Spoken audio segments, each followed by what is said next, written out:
Pai do Senhor, turma abençoada. Tudo bem com vocês? Que o amor de Deus, que a graça do Senhor seja com todos. Que o nosso amigo Jesus, nosso Espírito Santo nos acompanhe nessa jornada de fé, nessa jornada de estudo. Muito bem, como vocês sabem, nós estamos estudando sobre evidência cristã. E a evidência prova o nosso cristianismo, prova seguidores do Senhor Jesus. Na unidade 2 nós vamos estudar sobre quatro capítulos. O capítulo um aqui em cima, fala as razões para a defesa da Sagrada Escritura. Capítulo 2, autoridade bíblica, provas externas. Capítulo 3, a integridade bíblica, provas externas. Capítulo 4, profecia, respostas do cristianismo aos críticos da Bíblia. Então, como vocês podem ver, na unidade 2 vamos trabalhar muito a questão da bibliologia, tá? Tudo bem? Então, vamos bola para frente. Então, capítulo 1, as razões para a defesa das Sagradas Escrituras. Vocês, pessoal, é a página 57, tá? Então, pessoal, a razão de defender o livro de Deus, a razão de defender Deus, é, Deus não pode se defender sozinho. Isso, né? Então, as razões para a defesa das Sagradas Escrituras. Pelo menos duas razões, pessoal. A primeira delas é para convencer os incrédulos da veracidade das Escrituras.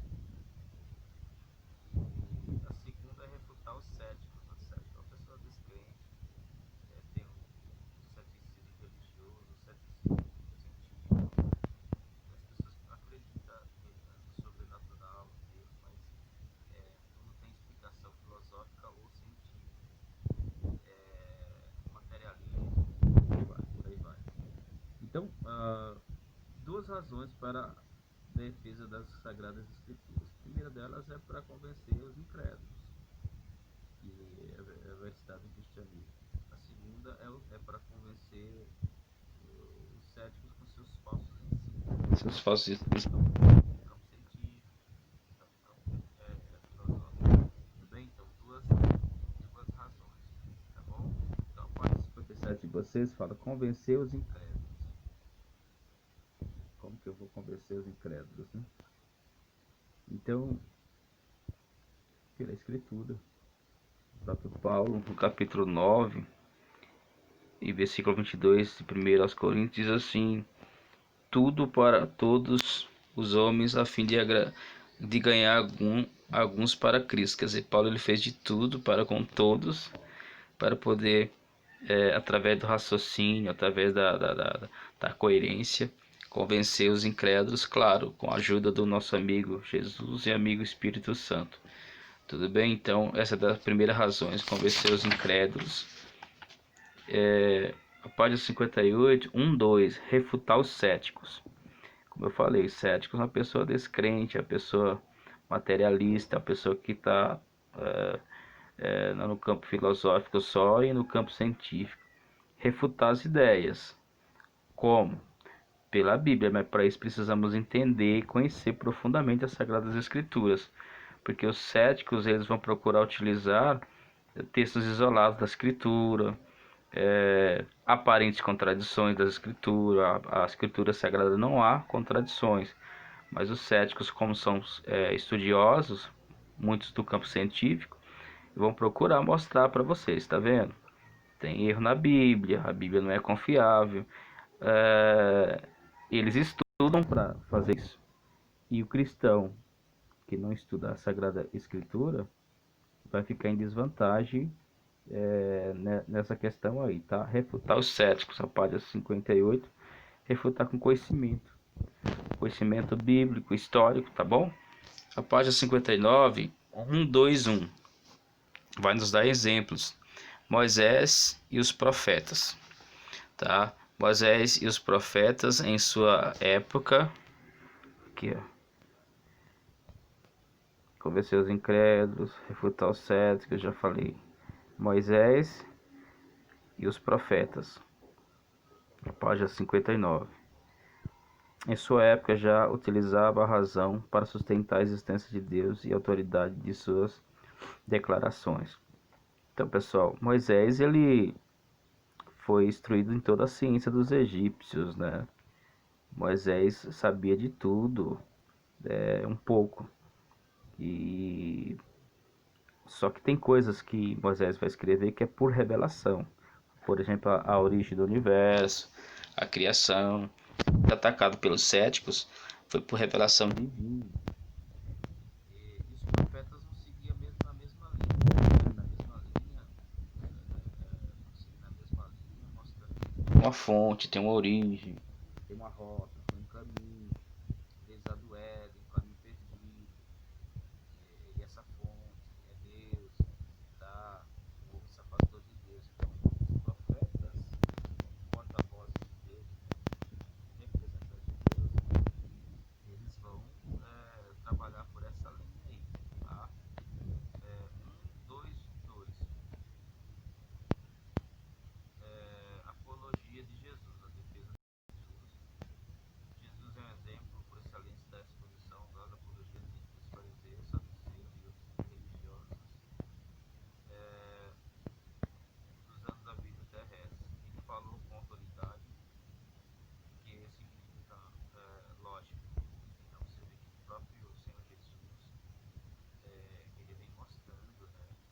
Falou os profetas sobre o problema de vocês o pecado, a do Éden. Então, o Senhor Jesus, na sua doutrina, nos seus ensinos, ele fala a origem de todos os fatos, né? Então, o problema da humanidade sempre foi desobediência, pecado contra Deus. E a lógica do Senhor Jesus, a autoridade das escrituras, da Bíblia mostrava, respondia esse questionamento, respondia o porquê aquelas pessoas estavam daquele jeito. 1, 2, 3, na página 59 ainda, vai falar sobre a igreja atual. A igreja atual precisa, em vermelho, tá? Defender com excelência da argumentação as escrituras sagradas das falsas doutrinas, falsos ensinos e mentira levantada contra a Bíblia. Tem inúmeras. É inaceitável que a igreja de Jesus Cristo, que possui os puros e verdadeiros preceitos da palavra de Deus, cale-se nesse momento da história. A igreja está muito omissa, está muito calada, está muito convivente, tá? Isso é denunciar o pecado, denunciar o estado da situação do ser humano, deplorável, miserável. Tudo isso tem explicação por se afastar de Deus, e a igreja tem que denunciar isso. O silêncio da igreja tem provocado derrotas imensas aos valores do reino de Deus. Os preceitos bíblicos demarcam limites éticos e morais, claro, ao ser humano. 1.3. Principais opositores das sagradas doutrinas.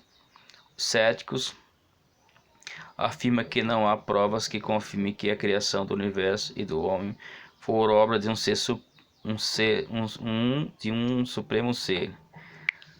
Também não há provas que foi do acaso. Então, tanto de um lado como do outro, precisa de fé para acreditar, tá, pessoal? Eu prefiro crer na Bíblia Sagrada. Precisa de fé para crer na Bíblia. Precisa de fé também para crer em teorias que do acaso surgiu. Então, podemos pegar as próprias argumentações dos próprios céticos que questionam. Os agnósticos são provenientes das escolas desfativistas, declaram que é impossível para o ser humano afirmar que existe um ser divino, quando este nunca foi visto, e mais ainda que esse ser invisível criou e controla todo o universo. Os agnósticos. Também não é possível provar que ele não existe. Então, assim, tudo vai para o campo de fé, pessoal, tá? tanto de um lado como do outro. 3. Principais opositores das sagradas doutrinas. Os ateus são bem conhecidos, né? Acredita que não há Deus. Os panteístas, sistema filosófico que identifica a divindade com o mundo, e segundo o qual Deus é o conjunto de tudo quanto existe. Panteísmo absoluto, panteísmo modificado, aí tem o neoconfusismo, o monismo. Então tem algumas religiões que têm essa doutrina. É aquele conceito que a natureza é Deus, tudo é Deus, né? Muitas filosofias orientais, religiões orientais. 3. Principais opositores das sagradas doutrinas. Politeístas, como eu falei, são aquelas que creem em muitos deuses, né? Deuses mais antigos, as primeiras civilizações tinham esse pensamento, os gregos, os romanos, os babilônicos e por aí vai, tá? Livres pensadores, no Brasil também tem muitos politeístas, né? Que acreditam em muitos... E todos esses se opõem às Sagradas Escrituras. Principais opositores das Sagradas Doutrinas, materialistas, tem várias ramificações materialistas, né? O pessoal do evolucionismo, e por aí vai. Da matéria, não tem mais nada além disso, né? É os que eles querem. Principais opositores das Sagradas Doutrinas: chicanistas, pessoas que gostam de discutir assuntos sem importância apenas pelo prazer da discussão. Estuda as escrituras com a finalidade de achar contradições ou erros éticos na palavra de Deus. Os epicureus na Grécia eram chicanistas, bem como algumas seitas que existem hoje. Então, vocês podem ver que existem muitas pessoas que estudam justamente a Bíblia para tentar mostrar que ela está errada. E muitos cristãos não estudam a Bíblia e se perdem pelo meio do caminho, né? Então, pessoal, finalizando o capítulo 1, vocês podem fazer um pequeno levantamento de chicanistas da atualidade, que estudam as Sagradas Escrituras, gostam de assunto apenas pelo prazer da discussão. Para vocês ficar mais aprofundado o debate, separe alguns textos da Bíblia que aparenta ser contradição, parece ser contraditório. Por exemplo, vamos começar do livro de Gênesis. Tem 2 relatos da criação, capítulo 1 e capítulo 2. Há contradição? Há contradição? Tem explicação para isso. Lá no Êxodo fala que as parteiras que esconderam Moisés mentiram. Elas mentiram para Faraó e Deus abençoou elas. Então, assim, Deus abençoou elas por elas mentirem? Como interpretar esses textos? Então tem vários textos, meus queridos, dos Gênesis ao Apocalipse. Se você ler cru e seco, sem a ótica da fé, sem a ótica da hermenêutica, da interpretação bíblica, você vai achar que vai tirar conclusões precipitadas, tá? Então, se vocês quiserem, eu mando para vocês um livro do Norman Geisler, de Gênesis Apocalipse, aparentes contradições bíblicas, mas não há contradições na Bíblia, apenas a interpretação, a hermenêutica, a forma de você interpretar, tá bom? Então, finalizando, vocês peguem essa questão aí e descubram textos da Sagrada Escritura que os chicanistas utilizam para falar que a Bíblia está mentindo, que a Bíblia é falha, que a Bíblia... Tá bom? Então tem muitos, tá? Tem inúmeros textos, inúmeros lugares da Escritura. Se você não interpretar direito, você mesmo vai achar que há contradição. Tudo bem? Recomendo para vocês a Enciclopédia do Norman Geisler, tá bom? O capítulo 2, autoridade bíblica, provas externas. Se é externa, é porque é de fora, tá? Provas externas. A Bíblia e a astronomia, pessoal. A astronomia é algo espetacular, esplêndido, profundo. O Salmo 19:1 fala sobre a complexidade do universo. Vida apenas na Terra, os demais planetas são quentes ou frio demais, os outros gasosos. Essa distância, a organização, a óptica a precisão, né? O Salmo 147:4, Jó 38 aponta o controle de Deus sobre os elementos. É, Pessoal, o universo é muito profundo, é inesgotável. Muitos teóricos da ciência falam assuntos mais baseados em teorias. Pessoal, seja no campo dos ateus, seja no campo da ciência, é falado de forma achismo, teorias. E nós, pela fé, a Bíblia mostra que esse universo, essa organização, essa harmonia, essa perfeição, essas leis, pessoal, tem inúmeras leis, leis da física no universo, leis esplêndidas da termodinâmica. É impossível que isso foi criado por acaso, né? Então, o pessoal do design inteligente tem mostrado muitas evidências que há por trás dessa bela imagem, por trás dessa bela organização, dessas leis, há um Criador. Isso os filósofos, tanto Aristóteles como outros, já falavam pela lógica da criação, tem um Deus, tem um Criador.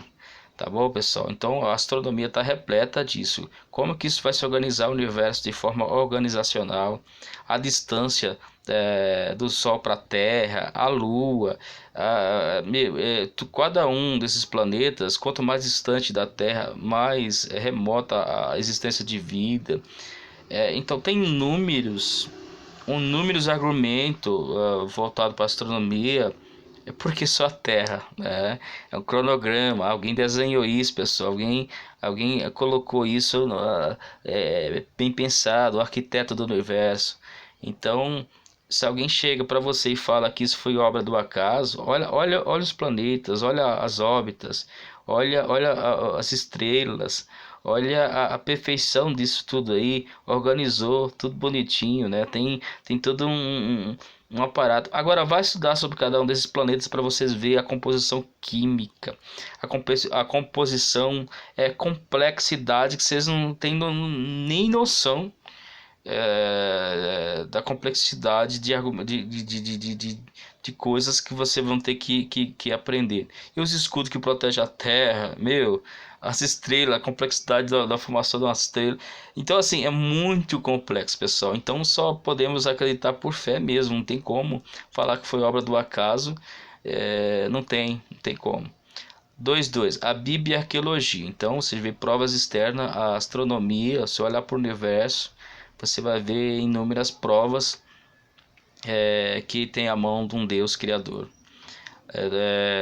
2.2. A Bíblia e a arqueologia. Essa arqueologia calou a boca de muitos céticos, muitos críticos do século 20 para cá, até antes, muitas descobertas arqueológicas, coisas que eram lendárias, considerado lenda pelos críticos, e foi descobertos inúmeros locais achados que comprovam a veracidade da Bíblia, tá? É um estudo científico das culturas humanas do passado, investiga a vida e a sociedade antiga através dos objetos deixados por eles, tais como ruínas, edifícios, documentos, ferramentas, ossos e moedas. Tem números, pessoal. A arqueologia bíblica é outra matéria. O Assurbanipal, aqui ó, que foi achado. O famoso rei da Síria, conhecido entre os persas como Assurbanipal, era um dos mais poderosos reis estadistas do Oriente Médio dos séculos 7 e 6 a.C. Sua biblioteca tinha mais de 22.000 tablets. Tablets eram uns pedacinhos de blocos de argila. Até o momento da descoberta, os nomes de muitos dos reis da Síria eram encontrados apenas na Bíblia. Foi descoberto essa obra maravilhosa. Só por curiosidade, vocês tentam procurar os achados arqueológicos confirmando a Bíblia, que vocês vão ver inúmeros deles. Sargão rei da Síria, tá, pessoal? Olha a obra de arqueológica. Senaqueribe, olha as obras confirmando, muitos achados, muitos. Tiglat-Pileser, rei da Síria, rei da Síria, ó, tantos reis aqui, pessoal, inúmeros. Ciro, os reis da Pérsia, Ciro e Dário, inúmeros achados arqueológicos. Não dá para mim e falar numa ordem cronológica, Artaxerxes, rei da Pérsia, os reis de Mari, contemporâneo do patriarca Abraão. Os habitantes de Mari foram amoritas que tinham ocupado aquela região por muito tempo. Era um povo pacífico que vivia com medo das invasões de um povo conhecido como benjamitas. Nos tábuas descobertos escritos em cuneiforme, formato de cunha, muitos nomes de pessoas e cidades bíblicas, Peleg, Seruc, Naterarã, registros de costumes que identifica-se com Abraão. Meu Deus, isso aqui foi... Ur dos Caldeus, por exemplo, pessoal, foi descoberta. Ur dos Caldeus, com as ruas imensas, com a estrutura esplêndida. E tem esses achados, um espetáculo. O povo Eteu, Oitita, descendente de Et, a cidade de Pitom e Ramsés, no Egito. Olha, o Egito é um exemplo espetáculo de arqueologia, que foram as inscrições do Dário, alguns deuses persas, falsos deuses, né? Os tablets aqui, ó, de Nuzi, dos instaladores na velha Síria, Toiraque. Olha o que quer ler o que está escrito aqui, só para vocês terem curiosidade. Os pergaminhos do Mar Morto. Os pergaminhos do Mar Morto, pessoal, foi algo nas cavernas de Qumran, foi algo, um divisor de águas, tá? E dá para vocês ver alguns desses pergaminhos, né, no Museu do Livro que está lá em Israel. Tem um livro do tamanho do profeta Isaías, ó, imenso. Dá para vocês verem, e alguns desses pergaminhos dá para vocês ver via internet. Vocês podem ver. O Museu do Livro tem um formato de um vaso, né? Muito interessante. Mas essa descoberta, o livro do profeta Isaías é quase intacto. Tem mais informações aqui para vocês verem. Em 1947, é isso? Foi algo espetacular, tá? Eu levaria horas só falando sobre essas descobertas. As descobertas e os documentos da época. Então eu já falei sobre documentos externos, né? Eu falei sobre falei sobre arqueologia, falei sobre o universo, a astronomia, provas externas, as descobertas e os documentos de época é outra aqui, pessoal. Essa descoberta é algo esplêndido. Era uma cidade de 260 mil habitantes. Os documentos encontrados datam aproximadamente 2.500 a 1.600. Foram escritos em algum idioma desconhecido. Pedra Moabita, olha aqui, ó. Muita coisa, pessoal. Olha o tanto aqui, ó. Outras descobertas que também confirmam a história bíblica. Documentos de Damasco, manuscrito hebraico, os tablets de Maren, no próximo Jafra, as descobertas da Síria, material, assim, é uma infinidade de provas, tá, pessoal? Mas como eu falei, isso aqui é arqueologia bíblica. Falar sobre cada uma dessas joias, provas externas. Arqueologia é uma ciência já praticamente exata, né? Como você descobriu, é uma ciência praticamente exata, tá, pessoal? Então vocês seguem essa rota e vejam.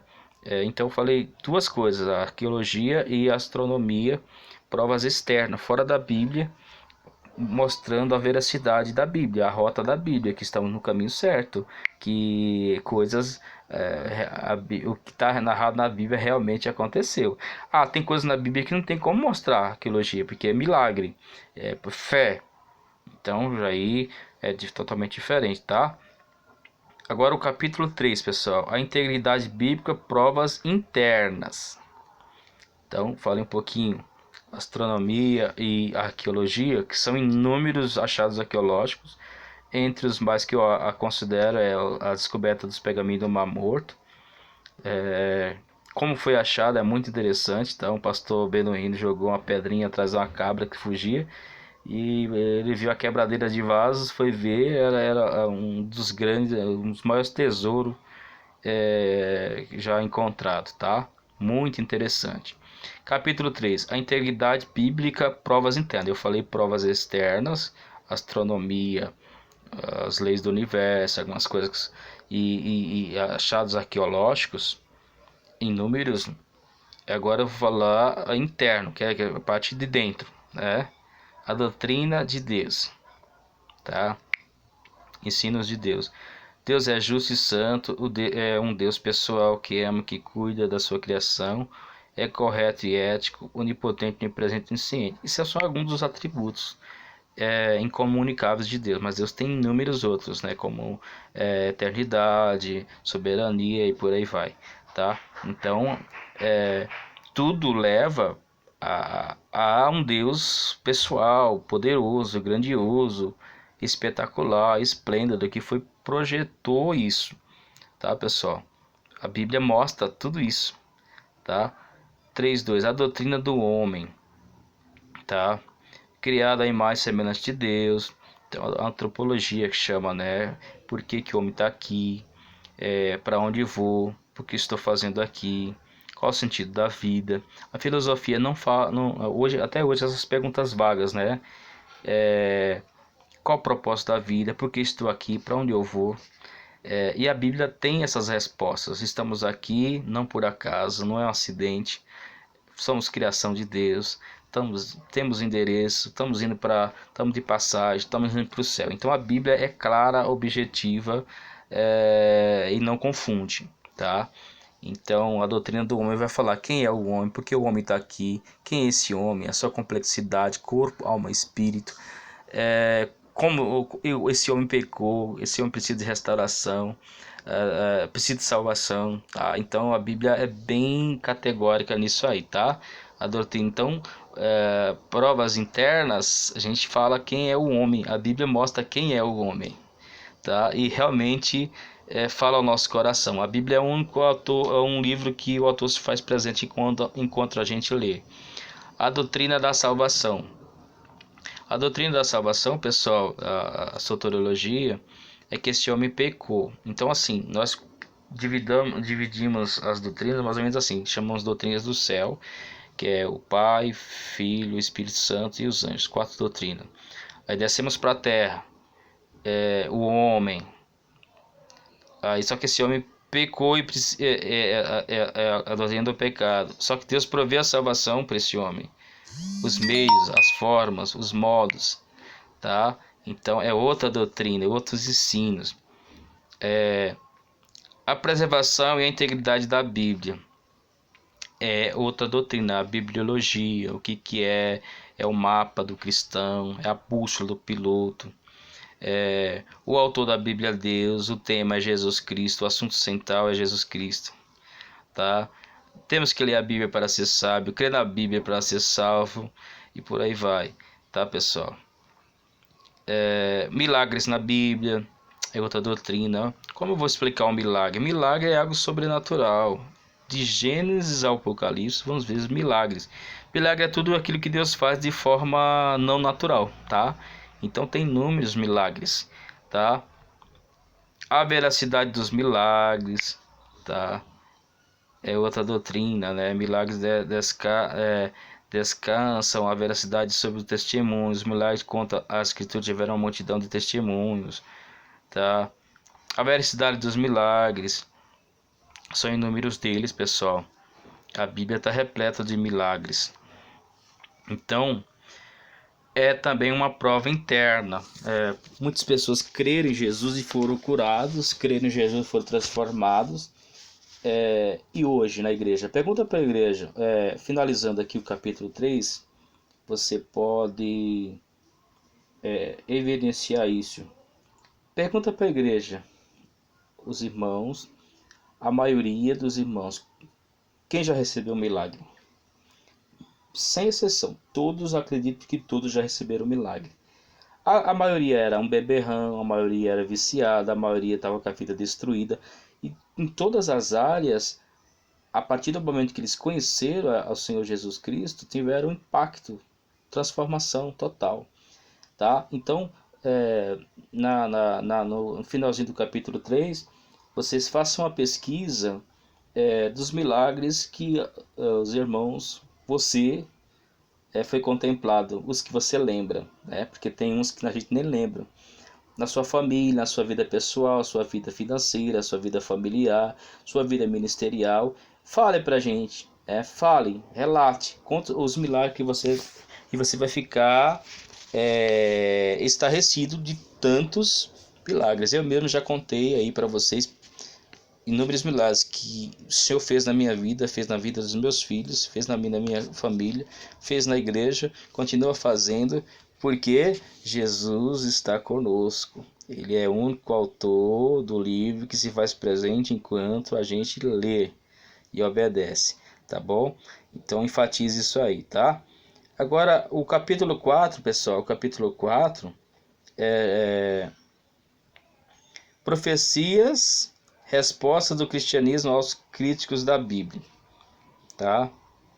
Definição da palavra profecia, no grego, profetes, antes, pronir, falar, proclamar.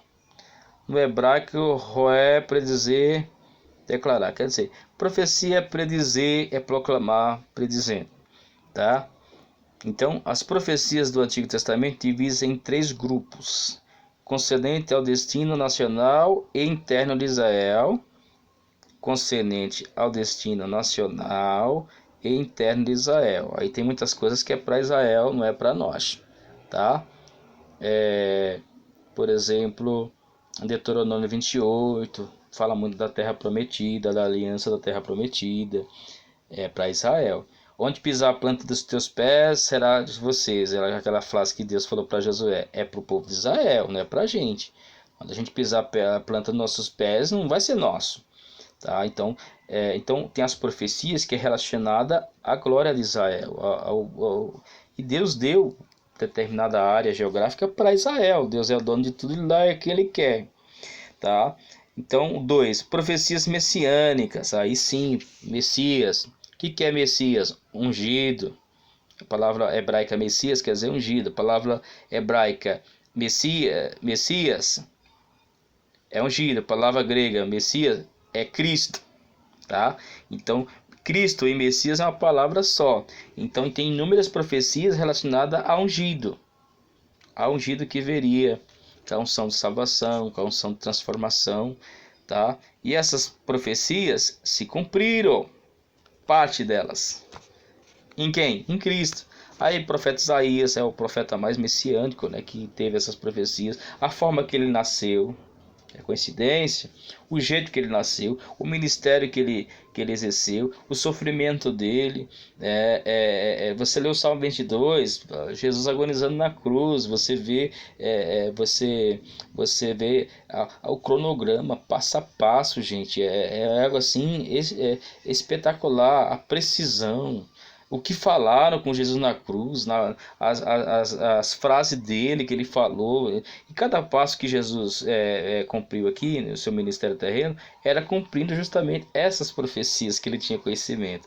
Então tem inúmeras delas, profecias messiânicas, tá? Só que tem outras profecias da segunda vinda do Senhor, em glória, com seu reino, tá? Que ainda vão se cumprir. Tem alguns profetas, por exemplo, o Apocalipse, tem muita coisa que vai acontecer ainda. A igreja com Jesus, a igreja com Israel, e outros profetas, tá? A gente chama profecia de dupla referência. Cumpriu-se historicamente, mas tem um horizonte maior mais para frente. Então, essas profecias messiânicas foram precisas. Se você pegar a profecia de Daniel, as 70 semanas de Daniel, de Daniel até Jesus, cravado, pessoal. Conta o ano de 7 anos. Meu, é cravado, pessoal. A última semana congelou. Então é assim, É coincidência uma coisa dessa? Não é coincidência, é jesuicidência. É profecias messiânicas, tá, pessoal? Então, com essa argumentação, qualquer uma pessoa intelectual, por mais crítica que seja, impossível não se ater a essa profundidade, tá? E terceiro, profecias escatológicas, como eu já falei um pouquinho sobre o futuro reinado do Messias, o céu, o que vai vir, o Armagedon, tal. Então, assim, as profecias bíblicas estão divididas nessas categorias: escatológicas, messiânicas e concernente ao destino nacional e interno de Israel, tá bom? Profecia como evidência. A profecia como evidência, na verdade, é a integridade do cristianismo ortodoxo. É importante pelas seguintes razões: apela ao raciocínio das pessoas não regenerado. A Bíblia descansa a sua alegação de veracidade e autoridade sobre a profecia cumprida. São inúmeras. Três classificações para as profecias: profecias já cumpridas, o exílio, as profecias messiânicas, Isaías, Miqueias, Osés e Amós. Muitos deles, em algumas partes, né? Profecias do processo de cumprimento e restauração de Israel moderno. Bastante. 3. Profecias ainda não cumpridas, restauração total da Palestina por todas as tribos de Israel, a destruição de todos os inimigos de Israel, conversão coletiva de Israel, estabelecimento do reino de Deus na terra. Essa ainda vai acontecer, tá? O caráter da profecia apela aos sensos físicos. Ó, lembra da estátua de Daniel? Acrescente acumulativa, sua abrangência é universal, manifesta declaração das revelações divinas. Sua proposta é justificar ou sustentar a palavra do servo de Deus. O caráter da profecia. Leis da profecia. A profecia é uma predição profética que está para além do poder de previsão humana. Como eu falei, de Daniel, por exemplo, é um espetáculo. A profecia de Jesus, por exemplo, a Bíblia de João, elas são sincronizadas. Deve ser suficiente em detalhes que inclui qualquer conjectura ou adivinhação. O cumprimento das profecias no Antigo Testamento. Meu Deus. Olha aqui, ó, Ezequiel 26, Sidom. Olha aqui, ó. Profecias. Ezequiel 26. Em 595 a.C., destruição da futura cidade. Cumprimentos de Nabucodonosor e Alexandre o Grande. Tiro foi reconstruído. Olha só. Ezequiel 28, a profecia dizia que a cidade passaria por muitas tristezas, peste, sangue correriam nas suas ruas, e assim foi. Todavia a cidade não foi destruída. Aqui, a profecia dizia que a cidade passaria por muita tristeza, peste e sangue correriam nas suas ruas, e assim foi, tá bom?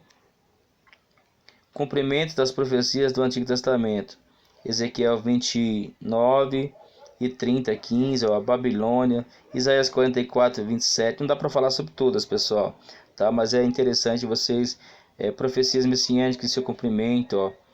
Aqui, ó, em Jesus, tá? Ó, humilde, cumprimento, época que foi ao ano. Tem esse cronograma no livro de vocês, tá? Profecias messiânicas e seu cumprimento, ó. Olha um monte. Aqui, ó, a primeiro quadradinho a profecia, o cumprimento, né, o livro e a época, tá? Vocês podem ver esse cronograma, tá bom? E eu encerro nessa quarta lição falando para vocês fazer um levantamento de todas as profecias que se cumpriram, onde que está escrito. Faça esse cronograma aqui mesmo. O cumprimento, tá? No Evangelho. E a época, tá? E a época. Vocês vão ficar estarrecidos, tá?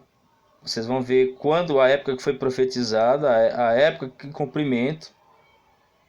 E vocês vão ficar os detalhes das profecias, tá? Eu vou mostrar só aqui rapidinho para você, ó. Profecia: transpassado na morte, cumprimento, João 19.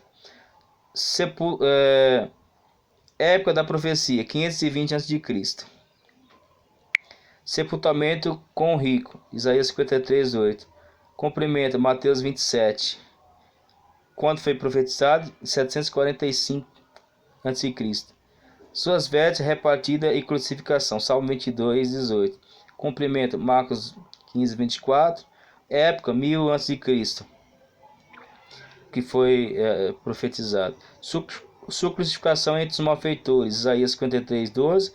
Comprimento, Mateus 27, 38. Quando foi profetizado? Em 745 a.C. Diante de Caifás. Isaías 53, 7. Comprimento, Mateus 26, 62. Época da profecia, 745. Traído por Judas, Salmo 41, 9.